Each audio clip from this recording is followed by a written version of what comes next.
বাবা বাড়িতে না থাকায় সৎ মাকে রান্নাঘরে একা পেয়ে সৎ মায়ের সাথে যেভাবে কাজ করলাম। বন্ধুরা, গল্পটি সম্পূর্ণ শুনলে আপনাদের মেশিন দিয়ে পানি চলে আসবে। আপনারা হাতের কাজ করতে বাধ্য হবেন, তাই হাতের কাজ করার আগে হাতের কাছে অবশ্যই টিস্যু রাখবেন। আজকের এই গল্পে আপনাদের স্বাগতম। আমার নাম বন্দনা এবং আমি আমার স্বামীর দ্বিতীয় স্ত্রী। গ্রীষ্মের দুপুর ছিল, সূর্য যেন আকাশ থেকে আগুন বর্ষণ করছিল আর বাড়িটি স্বাভাবিকের চেয়ে বেশি নিস্তব্ধ লাগছিল। আমি রান্নাঘরে দাঁড়িয়ে তাজা সালাদ তৈরির জন্য ফল কাটছিলাম এবং নিজের চিন্তাগুলোকে ব্যস্ত রাখার চেষ্টা করছিলাম। আমার স্বামী যেমন সবসময় কাজে ব্যস্ত থাকতেন, যা আমাদের পরিবারের চেয়ে বেশি তার সময় দাবি করত। আমি তার দীর্ঘ অনুপস্থিতি এবং এর সাথে আসা একাকিত্বের সাথে অভ্যস্ত হয়ে গিয়েছিলাম। কিন্তু আজকের দিনটা কিছুটা আলাদা লাগছিল, কারণ আদিত্য, আমার ২৪ বছরের সৎ ছেলে, হঠাৎ রান্নাঘরে চলে এল। তার উপস্থিতি সবসময় স্বাভাবিক এবং শক্তিতে ভরপুর থাকত, যা ঘরে প্রবেশ করতেই যেন প্রাণ সঞ্চার করে দিত। বছর ধরে আমি তাকে আমাদের পরিবারের অংশ হিসেবেই মেনে নিয়েছিলাম, কিন্তু সম্প্রতি আমি তার আচরণে ছোট ছোট পরিবর্তন লক্ষ্য করছিলাম, আর সেগুলোকে উপেক্ষা করা এখন আমার পক্ষে কঠিন হয়ে উঠছিল। কিছু সাহায্য লাগবে? সে এসেই জিজ্ঞেস করল। তার কণ্ঠস্বর স্বাভাবিক ছিল, কিন্তু তাতে সামান্য অনিচ্ছা বোধ হচ্ছিল। সে আমার দিকে তাকাল, তারপর সেই ফলের দিকে যা দিয়ে আমি সালাদ কাটছিলাম।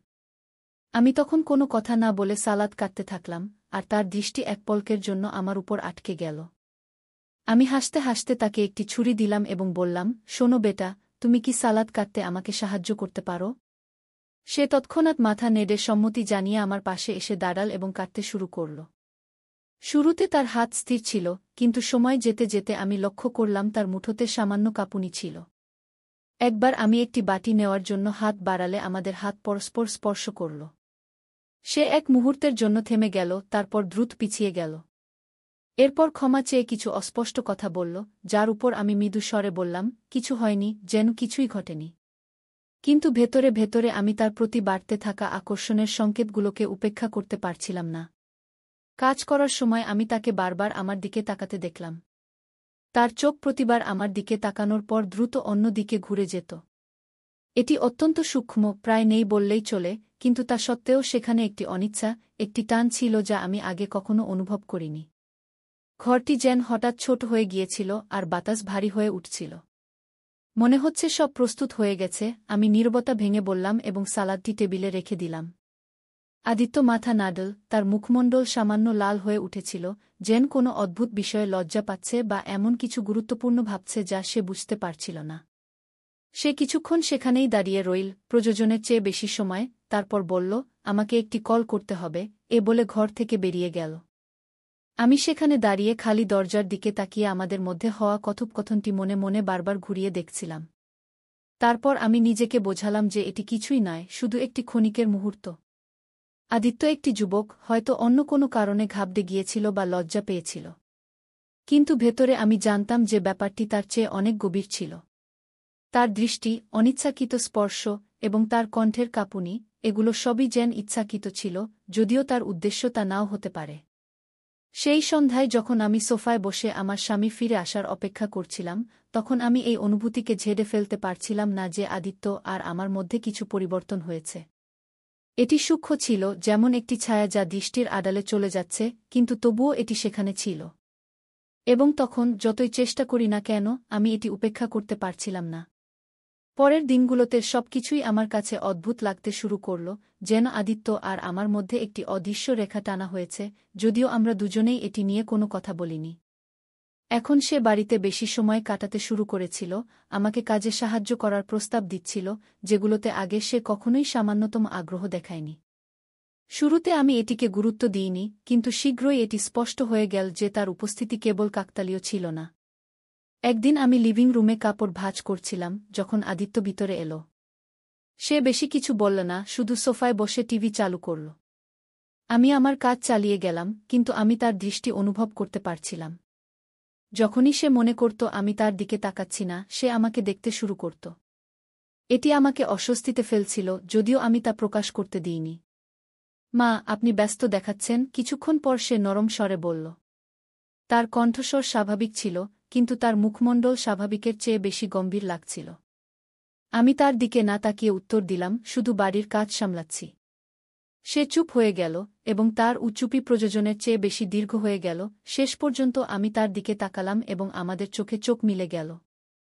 তার দৃষ্টিতে কিছু ছিল, হয়তো কৌতূহল বা আরও গভীর কিছু, যা আমাকে অস্থির করে দিয়েছিল। সেই সপ্তাহের শেষে আমি সুইমিং পুলের পাশে কিছু সময় কাটানোর সিদ্ধান্ত নিলাম, আশা করেছিলাম যে এতে আমার মন হালকা হবে। আমি কাউকে আমার সাথে আসার আশা করিনি, কিন্তু আদিত্য আমার যাওয়ার কিছুক্ষণ পরেই চলে এল। সে বলল যে তার পড়াশোনা থেকে একটু বিরতি দরকার, তারপর সে একটি চেয়ারে তার তোয়ালে রাখল এবং কোনো দ্বিধা ছাড়াই জলে ঝাঁপ দিল। আমি আমার লাউঞ্জ চেয়ারে বসে থাকলাম, একটি বইয়ে নিজেকে ব্যস্ত রাখার ভান করছিলাম। কিন্তু যখন সে জল থেকে বেরিয়ে এল, তার চুল এবং কাঁধ থেকে জল টপকাচ্ছিল, তখন আমি অনিচ্ছাকৃতভাবে তার দিকে তাকিয়ে পড়লাম। সে আমাকে তাকিয়ে থাকতে দেখে ফেল, এবং এক মুহূর্তের জন্য আমরা উভয়েই আমাদের দৃষ্টি সরাতে পারলাম না। তারপর সে জিজ্ঞাসা করল, আপনি ভিতরে আসছেন না? তার কণ্ঠস্বর নরম ছিল, কিন্তু তার চোখ গভীর কিছুতে ভরা ছিল। আমি মাথা নেড়ে বললাম, না, আমি আসছি না, আমি এখানেই ভালো আছি। সে পুলের কিনারায় সাঁতার কেটে এল এবং তার হাত কিনারায় রেখে দিল। তার দৃষ্টি আমার উপর এমনভাবে পড়ছিল যা আমাকে ভিতরে ভিতরে উত্তেজিত করে তুলছিল। আমি আমার ভিতরে একটি গরম অনুভূতি অনুভব করছিলাম, যা সূর্যের তাপ থেকে নয়, বরং আমাদের মধ্যে টানটান উত্তেজনা থেকে আসছিল। তখন সে নরম স্বরে বলল, মা, আপনি গত কয়েকদিন ধরে চুপচাপ আছেন। আমি আমার কাঁধ ঝাঁকিয়ে এবং বিষয়টি এড়ানোর চেষ্টা করে বললাম, আমি শুধু একটু ক্লান্ত। সম্ভবত আদিত্য আর কিছু বলল না, কিন্তু সে যেভাবে আমার দিকে তাকাল, তা স্পষ্ট ছিল যে সে আমার উত্তর থেকে সন্তুষ্ট হয়নি। কিছুক্ষণ পর সে পুল থেকে বেরিয়ে এল এবং তার তোয়ালে তুলে নিয়ে তার শরীর মুছতে লাগল। যখন সে আমার পাশ দিয়ে যাচ্ছিল, তার শরীর থেকে পড়া জল ফুটে উঠছিল গরম মেঝেতে, যা আমার হৃদস্পন্দন বাড়িয়ে দিল। তার চলে যাওয়ার পরের নীরব মুহূর্তগুলোতে আমি সেখানে বসে থাকলাম, সবকিছু আমার মাথায় ঘুরছিল। তখন আমি এই সত্য অস্বীকার করতে পারছিলাম না যে কিছু ঘটছে, এমন কিছু যা মোকাবেলা করার জন্য আমি প্রস্তুত ছিলাম না। সে যেভাবে আমাকে দেখত, যেভাবে আমার কাছে এসে দাঁড়াত, এটা এখন আর তার মাসুম ভাব ছিল না। এখন আমার মনে হচ্ছিল যে সে ইচ্ছাকৃতভাবে এটি করছে, এবং এর যে প্রভাব আমার উপর পড়ছিল তা উপেক্ষা করা অসম্ভব ছিল। এখন রাত অনেক হয়ে গিয়েছিল এবং বাড়িটি শান্ত ছিল। আমি আমার মন শান্ত করার জন্য রান্নাঘরে জল নিতে গিয়েছিলাম। তখন আমার শ্বাস ভারী লাগছিল, শুধু গরমের কারণে নয়, বরং সেই টানটান উত্তেজনার কারণে যা গত কয়েক সপ্তাহ ধরে বাড়ছিল। আমি রান্নাঘরে আদিত্যকে দেখার আশা করিনি, কিন্তু তবুও সে সেখানে ছিল, শার্ট ছাড়া, ফ্রিজের দিকে ঝুঁকে কিছু খুঁজছিল। আমি তাকে স্বাভাবিক দেখানোর চেষ্টা করছিলাম, যদিও আমার কণ্ঠস্বর আমার ভিতরের অস্থিরতা প্রকাশ করছিল। আমি জিজ্ঞাসা করলাম, বেটা, তুমি এত রাতে জেগে আছো? ঘুম আসছে না? সে আমার দিকে না তাকিয়ে উত্তর দিল। তারপর সে ফ্রিজ বন্ধ করে আমার দিকে ঘুরল। তার চোখ আমার চোখের সাথে মিলে গেল, এবং তার মুখে এমন কিছু ছিল যা আমার শ্বাস রুদ্ধ করে দিল। একটি অদ্ভুত মিশ্রণ ছিল তার দৃষ্টিতে এবং তার সাহসে। কিছুক্ষণ আমরা উভয়েই কিছু বললাম না, শুধু আমাদের মধ্যে নীরবতা গুঞ্জরিত হচ্ছিল, সেই শব্দগুলোতে ভরা যা আমরা কেউ বলার সাহস পাচ্ছিলাম না। আমি তার দৃষ্টির ভার আমার অস্তিত্বে অনুভব করতে পারছিলাম। তার চোখ আমার হাতে ধরা গ্লাসে নয়, বরং আমার বুকে স্থির ছিল। তখন সে বলল, মা, আমি তোমাকে কিছু জিজ্ঞাসা করতে চাই। তার কণ্ঠের দ্বিধা ছিল। আমি মাথা নিচু করে বিষয়টিকে হালকা দেখানোর চেষ্টা করে বললাম, কি? সে একটু ইতস্তত করল, তারপর পরের মুহূর্তেই সে এক পা এগিয়ে এসে বলল, মা, তুমি এত সুন্দর কেন? তুমি কি কখনো অনুভব করেছ যে তুমি সেখানে নেই যেখানে তোমার থাকা উচিত? শুধু একটি সুযোগ দাও, আমি সব ঠিক করে দেব। তার প্রশ্ন এবং উত্তর আমাকে হতবাক করে দিল। আমি তার মুখের দিকে তাকালাম, এটি বোঝার চেষ্টা করছিলাম যে সে কি বলতে চাইছে। কিছুক্ষণ পর আমি বললাম, তুমি কি বলতে চাও? সে ধীরে ধীরে বলল, আমার মানে, তুমি যেন অন্য কিছুর জন্য তৈরি, আরও বড় কিছুর জন্য, যা তোমার আত্মাকে শান্তিতে ভরিয়ে দেবে। কিন্তু দেখো না, তুমি এমন এক জীবনে আটকে আছো যা তোমার জন্য তৈরি হয়নি। তখন আমি জানতাম না কিভাবে তার এই কথার উত্তর দেব, কারণ তার শব্দগুলো যেভাবে আমার ভিতরে চাপা অনুভূতিগুলোকে জাগিয়ে তুলছিল, এমন কিছু ছিল যা আমাকে ভিতর থেকে নাড়িয়ে দিয়েছিল। এর আগে যে আমি কোনো উত্তর ভাবতে পারি, সে আরও এক ধাপ কাছে চলে এলো, এত কাছে যে আমি তার উপস্থিতির উষ্ণতা অনুভব করতে শুরু করলাম। তখন আমি বলতে শুরু করলাম, আদিত্য। কিন্তু ঠিক তখনই সে আমাকে মাঝেই থামিয়ে দিল এবং বলল, মা, আমি জানি এসব ভুল। তখন তার কণ্ঠ কাঁপছিল। আমি জানি আমার এমন অনুভব করা উচিত নয়, কিন্তু আমি এটা থামাতে পারছি না। আমি অনেক চেষ্টা করেছি, কিন্তু পারছি না। আদিত্যের এই কথাগুলো শুনে আমি তার দিকে তাকালাম, তখন আমার হৃদয় এত জোরে ধড়ফড় করছিল যে মনে হচ্ছিল সেও হয়তো এটা শুনতে পাচ্ছে। তখন আমি ধীরে ধীরে বললাম, আদিত্য, আমরা এটা করতে পারি না কি? তখন আমার কণ্ঠ হঠাৎ ফিসফিসে হয়ে গেল, না নড়লাম, না সে তার দৃষ্টি আমার থেকে সরাল। তখন সে আমাকে একজন ক্ষুধার্ত সিংহের মতো দেখছিল। তারপর সে বলল, মা, আমি সব সময় তোমার কথা ভাবি। আমি এমন ভাবতে চাই না, কিন্তু আমি নিজেকে এমন ভাবা থেকে থামাতে পারছি না। এখন আমি যেখানেই তাকাই শুধু তোমাকেই দেখি। তখন তার শব্দগুলো বাতাসে ঝুলে থাকল, খোলা এবং কোনো বাধা ছাড়াই। তখন আমি তাকে থামাতে চাইলাম, তাকে চলে যেতে বলতে চাইলাম এবং এই কথোপকথনকে কখনোই হয়নি এমন ভেবে নিতে চাইলাম। কিন্তু আমি তা করতে পারলাম না। আমি একবার চেষ্টা করলাম, কিন্তু পারলাম না। তারপর যখন সে তার হাত বাড়াল এবং হালকাভাবে তার আঙুলগুলো আমার হাতে বুলাল, তখন আমার মনে হলো যেন বুকের ভেতর আগুন লাগিয়ে দিল। তবুও আমাকে পিছিয়ে যাওয়া উচিত ছিল, তাকে বলতে চাইছিলাম যে এটা অসম্ভব। কিন্তু আমি সেখানেই দাঁড়িয়ে রইলাম, পাথরের মতো হয়ে গেলাম। তারপর সেই মুহূর্তকে এমন কিছু হতে দিলাম যা হওয়া উচিত ছিল না। ঠিক তখনই এমন কিছু ঘটল যে তার ঠোঁট আমার ঠোঁটকে স্পর্শ করল, প্রথমে সংকোচে হালকাভাবে, কিন্তু পরে গভীরভাবে। তখন সেই চুম্বন ছিল বজ্রপাতের মতো, তীব্র এবং সম্পূর্ণভাবে অনুভূতি ছড়িয়ে দেওয়ার মতো। তখন 1 মিনিটের মধ্যে আমি হঠাৎ পিছিয়ে গেলাম, সেই মুহূর্তে আমার চোখে পানি চলে এল। তখন আমি চোখে পানি নিয়ে বললাম, আদিত্য, এটা হতে পারে না কি? তখন আমার কণ্ঠ কাঁপছিল। তারপর তার উত্তর না নিয়েই আমি ঘর থেকে বেরিয়ে গেলাম, তাকে সেখানে নীরবে দাঁড় করিয়ে রেখে। পরের সকালটা আমার জন্য অসহ্য ছিল, কারণ আমাদের মধ্যে বাতাস সেই সব অকথিত শব্দে ভারী হয়ে গিয়েছিল। এখন আমি আদিত্যের দিকে তাকাতেও এড়াতে শুরু করলাম। নিজেকে সব সময় কোনো না কোনো কাজে ব্যস্ত রাখার চেষ্টা করলাম। দৈনন্দিন কাজে নিজেকে ব্যস্ত রেখে স্বাভাবিক হওয়ার চেষ্টা করছিলাম। কিন্তু যেই সে ঘরে আসত, আমার হৃদস্পন্দন আবার দ্রুত হয়ে যেত এবং তার উপস্থিতির ভার আমি অনুভব করতে শুরু করতাম। এখন নাস্তার টেবিলে সে আমার ঠিক সামনেই বসেছিল, সে চিন্তিতভাবে চুপ ছিল। তখন আমার স্বামী কাজের কথা বলছিলেন, আমাদের মধ্যে যা ঘটেছে তা সম্পর্কে সম্পূর্ণ অজ্ঞ। তখন আমি তার কথায় হ্যাঁ বলছিলাম, যেন শুনছি, কিন্তু আমার মন ছিল অন্য কোথাও। গত রাতের সেই চুম্বন বারবার আমার মনে পড়ছিল এবং আমার ভেতরের আকাঙ্ক্ষাকে জাগিয়ে তুলছিল। যখন আমার স্বামী চলে গেলেন, আদিত্য লিভিং রুমেই রয়ে গেল। আমি তাকে এড়ানোর চেষ্টা করছিলাম, কিন্তু যখন আমি তার পাশ দিয়ে যাচ্ছিলাম, তখন সে ধীরে বলল, আমরা কি কথা বলতে পারি? এটা শুনে আমি থমকে গেলাম। তখন আমি জানতাম যে এই কথোপকথন থেকে আমি চিরকালের জন্য পালাতে পারব না। তারপর কিছু না বলে আমি ফিরে গিয়ে সোফার এক প্রান্তে বসলাম, তার থেকে যত দূর সম্ভব দূরে। তারপর সে বলল, মা, আমাকে ক্ষমা করে দাও। তখন তার কণ্ঠ ছিল অনুতাপে ভরা। সে আমার এমন করা উচিত ছিল না। আমি তোমার জন্য পাগল হয়ে গিয়েছিলাম, কিন্তু আমি সত্যিই তোমার জন্য জিনিসগুলো আরও কঠিন করতে চাইনি কি? তখন আমি মাথা নাড়লাম, কারণ আমার হাতগুলো আমার কোলে শক্ত করে বাঁধা ছিল। তারপর আমি বললাম, আদিত্য, গত রাতে যা ঘটেছে তা আবার ঘটতে পারে না। আমরা একটি সীমা অতিক্রম করে ফেলেছি। তখন সে দ্রুত বলল, আমি জানি, মা। তারপর একটু এগিয়ে এসে বলল, আমি জানি এটা ভুল, কিন্তু আমি এও ভান করতে পারি না যে আমার এমন অনুভূতি হয় না। তুমি আমার জন্য সবচেয়ে বেশি গুরুত্বপূর্ণ, যতটা কেউ কখনোই ছিল না কি? তখন তার শব্দগুলো আমার হৃদয় বিদীর্ণ করে বেরিয়ে গেল। তখন আমি তাকে থামাতে এবং দূরে থাকতে বলার চেষ্টা করছিলাম, কিন্তু তার কণ্ঠে লুকিয়ে থাকা সত্য আমাকে তা করতে বাধা দিল। কিন্তু শেষ পর্যন্ত আমি বললাম, আদিত্য, এটা সঠিক নয়, না আমার জন্য, না তোমার জন্য, এবং না তোমার বাবার জন্য। এসব বলার সময় আমার কণ্ঠ কাঁপছিল। বাবার নাম নেওয়ায় সে একটু চমকে গেল, কিন্তু পিছিয়ে গেল না। তারপর সে বলল, আমি আমার আবেগ নিয়ন্ত্রণ করতে পারছি না। তখন তার কণ্ঠ ফিসফিস করে বলল, আমি জানি তুমিও আমার সম্পর্কে কিছু অনুভব করো।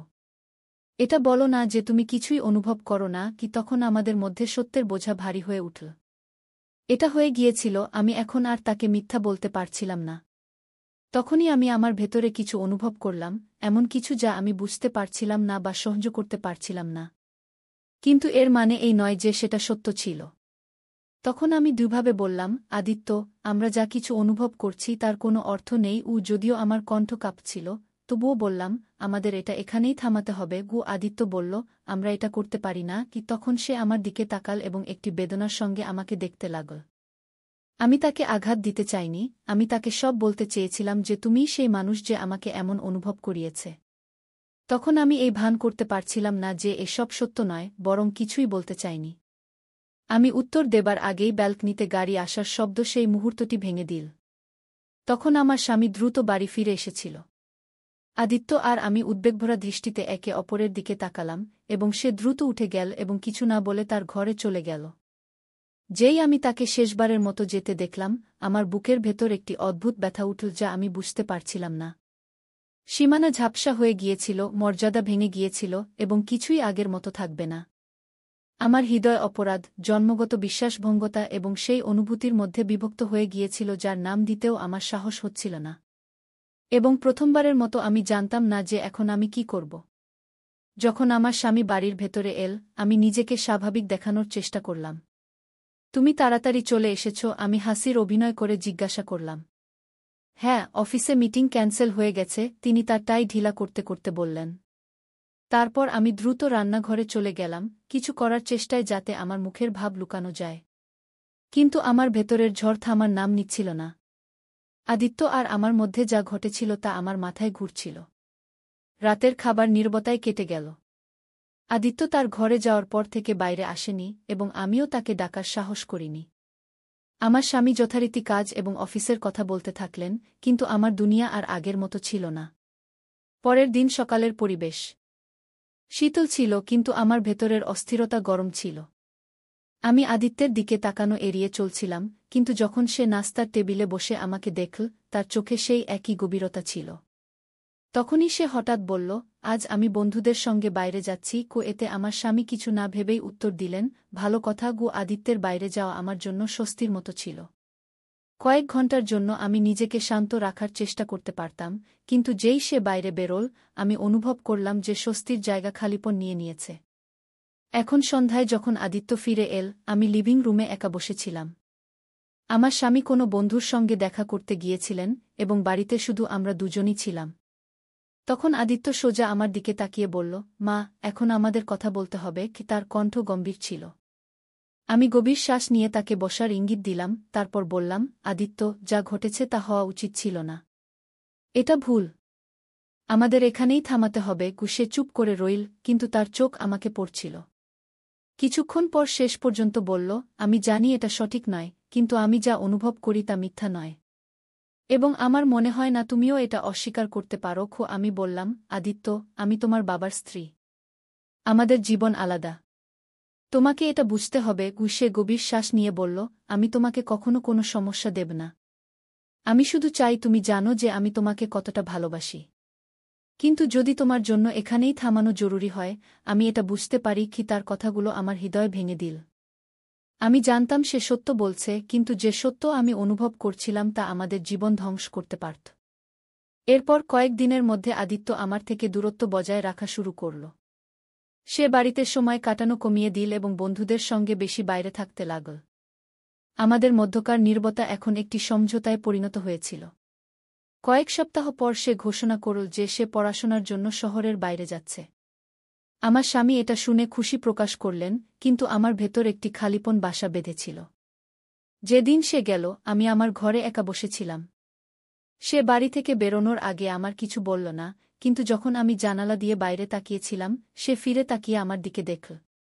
তার চোখে অশ্রু ছিল, কিন্তু তার মুখে একটি হালকা হাসিও ছিল, যেন বলছে, সব ঠিক হয়ে যাবে। তার চলে যাওয়ার পর আমি ধীরে ধীরে আমার ভেতরের সংঘাতকে মেনে নিলাম। আমি জানতাম যা ঘটেছে তা কখনো হওয়া উচিত ছিল না, কিন্তু যে অনুভূতিগুলো আমাদের মধ্যে ছিল, যে ভালোবাসা গভীরে প্রস্ফুটিত হয়েছিল, তা মিথ্যা ছিল না। এখন জীবন আবার স্বাভাবিক দেখাচ্ছিল, কিন্তু প্রতিবার যখন আমি একা থাকতাম, সেই মুহূর্তটি আমার মনে পড়ে যেত এবং সেই স্মৃতির সাথে এখন একটি অসম্পূর্ণ গল্পের বোঝা আমার হৃদয়ে চিরকালের জন্য বসে গিয়েছিল। তাহলে বন্ধুরা, এটা ছিল আমাদের আজকের ছোট্ট গল্প। আপনি এই গল্পটি কেমন লাগলো তা কমেন্ট করে অবশ্যই জানান।